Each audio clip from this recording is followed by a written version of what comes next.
મિત્રો, આખા દેશની અંદર અત્યારે એક મોટો ચર્ચાનો વિષય રૂપાલાજીનો અને ક્ષત્રિય સમાજનો છે. રૂપાલાએ જે નિવેદન આપ્યું છે એ કેટલા અંશે યોગ્ય છે આ કોઈને સમજાવવાની જરૂર નહીં. ઘણા બધાના ફોન આવે છે કે મામા આમાં કંઈક કરો, આમાં મધ્યસ્થી કરો અને કંઈક ઠંડુ પાડો. શું કામ ભાઈ? અને મારા માટે તો આ એક વિઝન જોવાનો સમય છે. હું જે હંમેશા કહું છું કે હિન્દુત્વ બચાવવા માટે ક્ષત્રિય સમાજે એક થવું પડશે.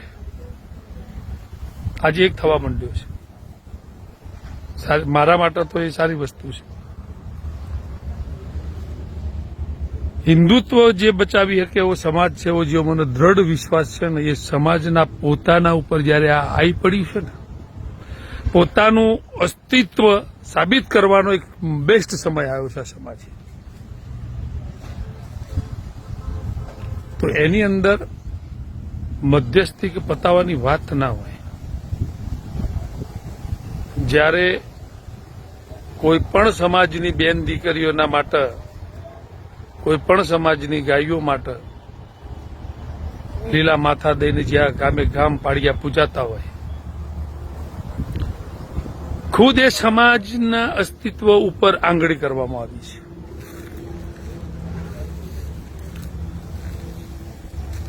એટલે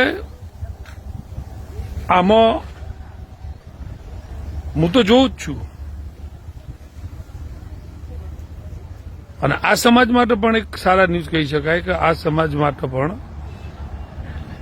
કે તમારા સમાજનું અસ્તિત્વ બચાવવા જો ક્ષત્રિય સમાજ મેદાનમાં ના ઉતરી શકતો હોય તો સમાજે પણ મનન ચિંતનની જરૂર છે. આ અસ્મિતા ઉપર આવેલો પ્રશ્ન છે. સાબિત કરવાનો એક સમય છે. ક્ષત્રિય સમાજ કાલે મહાન હતો ને આજે મહાન છે. હજી લોહીના ગુણ નથી ગયા. એટલે આ સમય દરેક સમાજે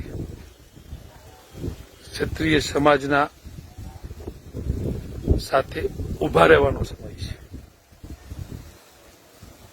જે સમાજો માટે ક્ષત્રિય સમાજે બલિદાનો આપ્યા છે એવો કે સમાજ બાકી નહીં કે આ સમાજને નહીં આપ્યા. તો આજે એ સમાજોએ પોતાનું ઋણ અદા કરવાનો સમય આવ્યો છે. કદાચ ઋણનું વ્યાજ ચૂકવવાનો સમય આવ્યો છે. તો જે ઘટનાક્રમ બની રહ્યો છે એને એકલા જોવાનો સમય નથી, સહયોગ આપવાનો પણ સમય આવી ગયો છે. ક્ષત્રિય સમાજની મારી શુભેચ્છાઓ છે કે તમે તમારા અસ્તિત્વની લડાઈમાં મા ભવાની તમારી સાથે છે, આશાપુરામાં તમારી સાથે છે, મા શક્તિ તમારી સાથે છે અને મારી મા મોગલ પણ તમારી સાથે છે.